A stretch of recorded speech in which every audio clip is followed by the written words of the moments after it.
Assalamualaikum warahmatullahi wabarakatuh. Halo Sobat Sifa dimanapun berada, senang sekali hari ini saya Dea Rizky Amalia dapat membersamai Sobat Sifa dalam program Health Journal Tour edisi Kupas Tuntas seputar kefarmasian. Hari ini tentunya saya tidak akan sendiri, akan ditemani bersama narasumber kita yang tentunya informatif dan edukatif. Ada Apoteker Riza dan Apoteker Fikri di sini. Tak kenal maka tak sayang, mohon berkenan Kak Riza dan Kak Fikri untuk memperkenalkan diri kepada Sobat Sifa yang ada di rumah. Sobat Sifa di rumah, perkenalkan saya Fikri Aryansyah selaku Kepala Instalasi Farmasi di RSUD Siti Fatimah, Provinsi Sumatera Selatan. Assalamualaikum warahmatullahi wabarakatuh. Halo Sobat Sifa semuanya, saya Apoteker Riza Apriani dari Instalasi Farmasi. Saat ini bekerja di unit Depo Farmasi Rawat Inap RSUD Siti Fatimah, Sumatera Selatan.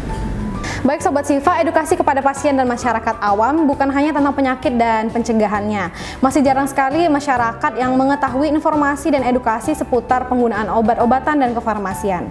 Edukasi tentang kefarmasian diharapkan dapat meningkatkan kesadaran masyarakat tentang kesehatan, tentang pola hidup sehat, nutrisi, dan tentunya penggunaan obat yang baik dan benar dan bertanggung jawab. Hal ini penting untuk diketahui agar bermanfaat bagi pasien, bagi masyarakat dalam masa pengobatan sehingga dapat berjalan dengan maksimal. Selanjutnya akan dilanjutkan penjelasan lebih detail bersama Kak Riza dan Kak Fikri.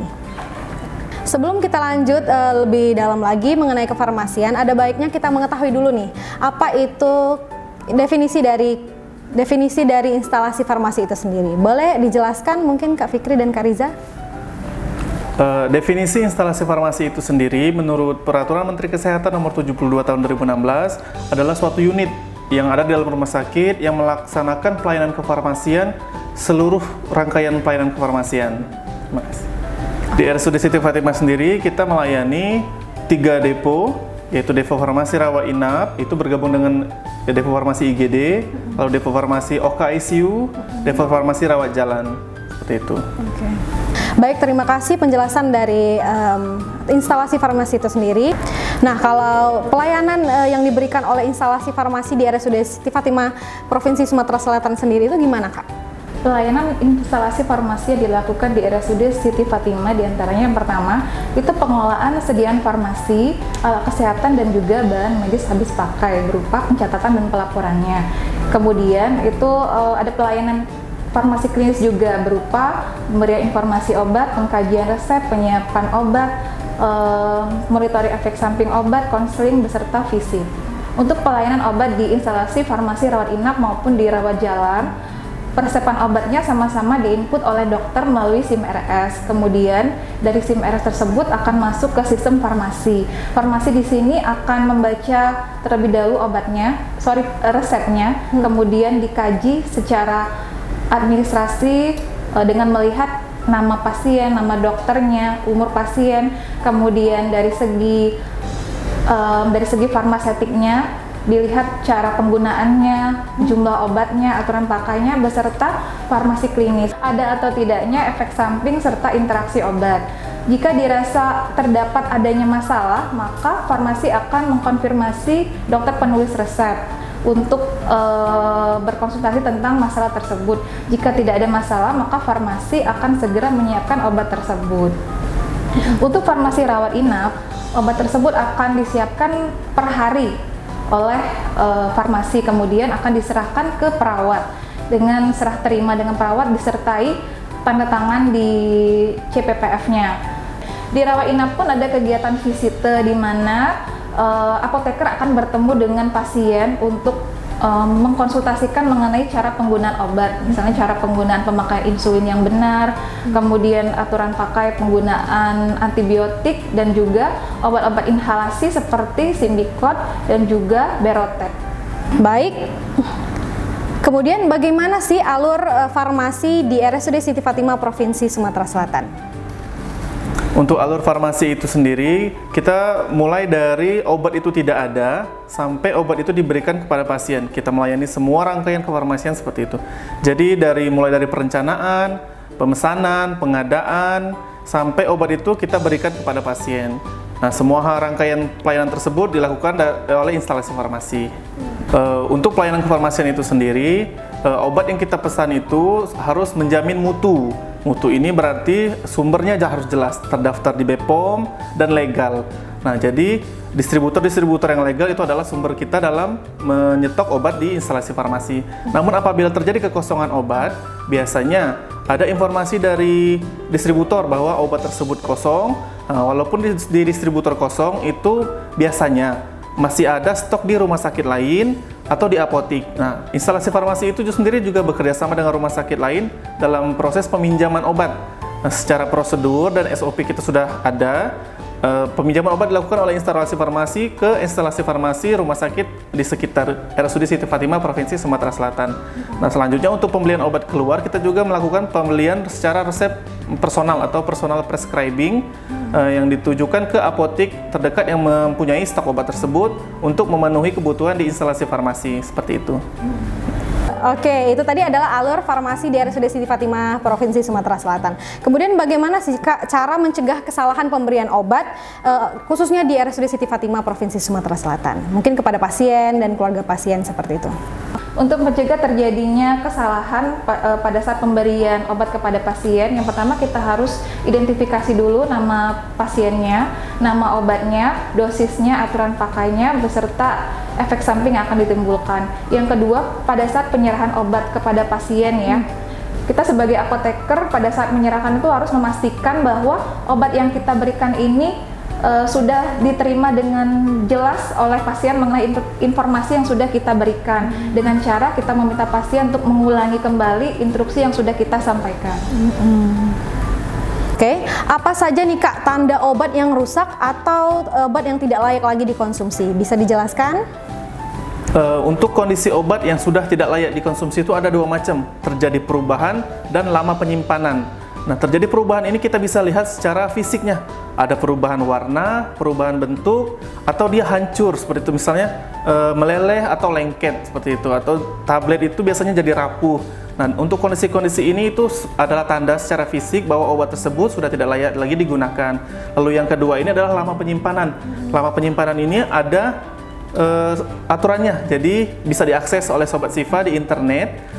Untuk beyond use date obat-obat itu berbeda-beda, baik itu sirup, tablet maupun sediaan salep atau krim. Sobat Sifa bisa cek di internet, itu ada lama penggunaannya. Jadi walaupun obat itu belum terjadi perubahan, tapi kalau dia sudah melewati beyond use date-nya, maka obat itu sudah tidak layak lagi untuk dikonsumsi. Contoh misalnya sirup yang berbasis air. Nah, itu di beyond use date-nya adalah 2 minggu. Jadi apabila 2 minggu masih tersimpan dan kondisinya masih bagus, namun menurut beyond use date itu sudah tidak layak dikonsumsi karena sudah rentan terkena jamur, seperti itu. Kemudian bagaimana prosedur penggunaan antibiotik yang benar? Prosedur penggunaan antibiotik bagi masyarakat, yang pertama, jangan menggunakan antibiotik atau jangan membeli antibiotik tanpa resep dokter. Karena antibiotik ini merupakan golongan obat keras ya, yang penggunaannya harus di bawah pengawasan dokter. Yang kedua, gunakanlah antibiotik sesuai dengan aturan pakai yang terdapat di penulisan resep dokter. Jadi jangan menggunakan antibiotik sembarangan, misalnya diminta 3 kali sehari, pasien menggunakan 2 kali sehari atau 1 kali sehari saja, sama seperti obat-obat simptomatik. Karena apabila aturan pakai yang tidak tepat akan mengakibatkan resistensi obat, di mana kuman yang ada di tubuh pasien tersebut tidak mempan lagi menggunakan antibiotik golongan tertentu. Kemudian yang ketiga, jangan membeli kembali resep yang sudah digunakan untuk kasus yang berbeda. Nah, mungkin di masyarakat banyak yang belum mengetahui nih Kak, bagaimana sih membedakan obat paten dan obat generik? Mungkin bisa dijelaskan? Untuk perbedaan obat generik dan obat paten sendiri, itu karena produksinya aja, izin produksinya. Obat paten itu sendiri dia ditemukan dan diproduksi oleh satu perusahaan dan didaftarkan patennya. Jadi ketika patennya sudah didaftarkan, maka perusahaan tersebut memiliki izin untuk memproduksi obat tersebut selama 20 tahun hanya oleh perusahaan tersebut. Nah, ketika hak paten itu berakhir, maka perusahaan lain bisa memproduksi obat-obat tersebut secara massal dengan menggunakan brandnya sendiri atau nama generiknya. Nah, di sini obat generik itu adalah obat yang namanya itu sama dengan nama zat aktifnya. Contohnya seperti metformin, zat aktifnya metformin dan nama obatnya metformin, seperti itu. Nah Kak, bagaimana cara kita untuk menjaga kualitas dari obat-obatan yang kita simpan?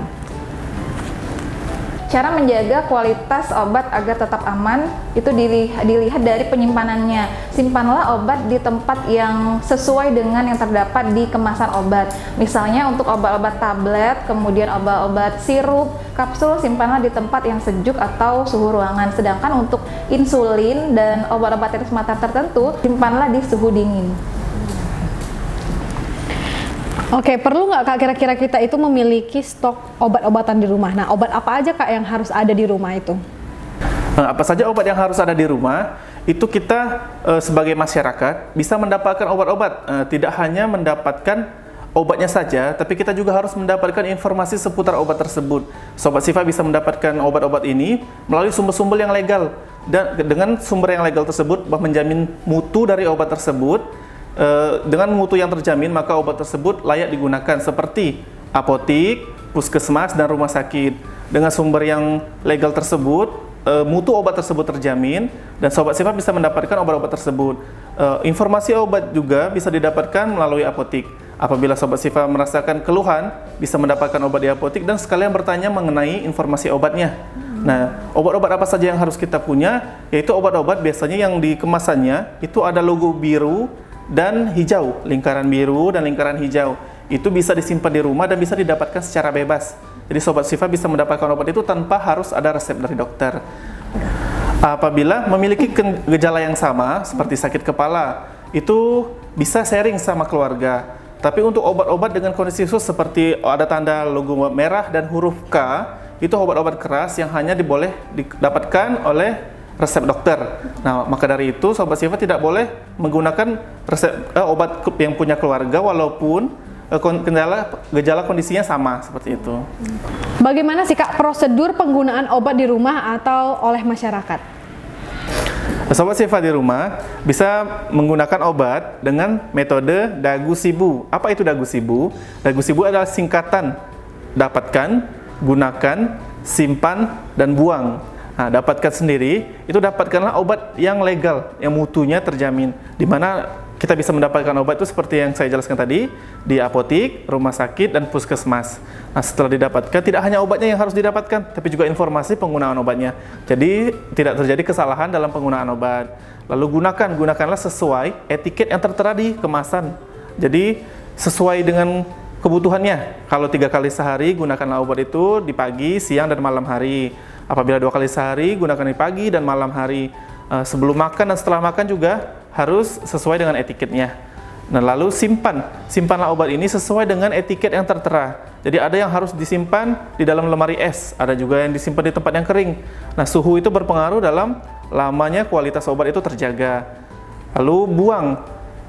Dagu sibu, simpan dan buang. Nah, buang ini seperti yang saya jelaskan tadi, dibuang terpisah dari sampah-sampah yang lain, dihancurkan dulu sebelum dibuang, dan tidak boleh dibuang sembarangan seperti itu.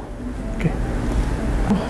Nah Kak, untuk obat-obat yang udah dipakai dan tidak berguna lagi, limbahnya itu bisa kita langsung buang atau gimana Kak? Mungkin ada tata cara atau metodenya? Apabila obat sudah rusak atau sudah tidak layak pakai, yang bisa kita lihat dari kondisi fisiknya tadi, itu kita harus pisahkan dari obat-obat yang masih bagus.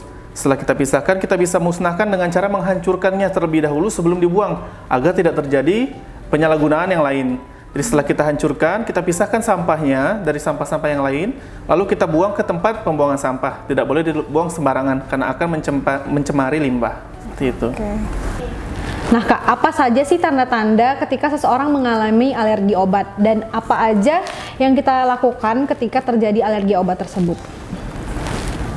Untuk alergi obat, jika alergi obat terjadi di rumah, pasien bisa segera menghentikan pemakaian obat tersebut. Namun jika kondisi alerginya cukup parah, misalnya shock anafilaksis, maka pasien tersebut harus segera dilarikan ke IGD terdekat.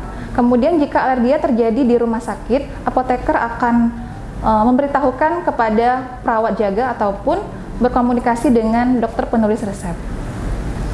Tanda-tanda alergi itu seperti kemerahan, gatal, ataupun pusing. Itu tanda-tanda alergi yang ringan. Kalau alergi yang berat seperti yang saya bilang tadi, shock anafilaksis. Oke, yang terakhir mungkin ada pesan yang bisa disampaikan kepada Sobat Sifa yang ada di rumah. Sobat Sifa di rumah, pesan-pesan dari kami adalah dapatkan obat dari resep dokter, khususnya untuk antibiotik. Nah, Sobat Sifa di rumah dapat mendapatkan obat lain dengan logo biru adalah obat bebas terbatas dan logo hijau untuk obat bebas. Nah, Sobat Sifa bisa mendapatkan obat itu di apotik, dan tidak hanya obatnya yang didapatkan, tapi juga harus informasinya juga, supaya tidak terjadi kesalahan pengobatan di rumah, seperti itu. Pesan untuk Sobat Sifa di rumah, jika kalian punya kendala ataupun pengen tahu lebih banyak tentang obat dan cara penggunaannya beserta efek sampingnya, jangan sungkan untuk berkonsultasi dengan apoteker. Ingat ya, obat itu bisa menjadi racun apabila salah dalam penggunaannya. Sobat Sifa yang ada di rumah, edukasi tentang penggunaan obat-obatan dan kefarmasian itu sangat penting kita ketahui dan sangat dibutuhkan di kehidupan sehari-hari. Dengan mempraktekkan ilmu kefarmasian dengan baik dan benar, maka akan meningkatkan derajat kesehatan dan memaksimalkan pengobatan yang telah dilakukan. Baik, mungkin itu tadi adalah obrolan singkat yang sangat informatif dan edukatif yang sudah disampaikan oleh narasumber kita hari ini. Terima kasih kepada narasumber kita hari ini, ada Kak Riza dan Kak Fikri, sudah meluangkan waktunya untuk memberikan edukasi kepada Sobat Sifa yang ada di rumah. Dan jangan lupa untuk selalu menyaksikan program Health Journal Tour di edisi selanjutnya di channel YouTube RSUD Siti Fatimah Provinsi Sumatera Selatan, dan selalu ikuti sosial media kami di Instagram RSUD Siti Fatimah Provinsi Sumatera Selatan. Mohon maaf jika ada kesalahan kata dan perbuatan. Saya Dea Rizky Amalia pamit undur diri. Wassalamualaikum warahmatullahi wabarakatuh. RSUD Siti Fatimah Provinsi Sumatera Selatan, We protect.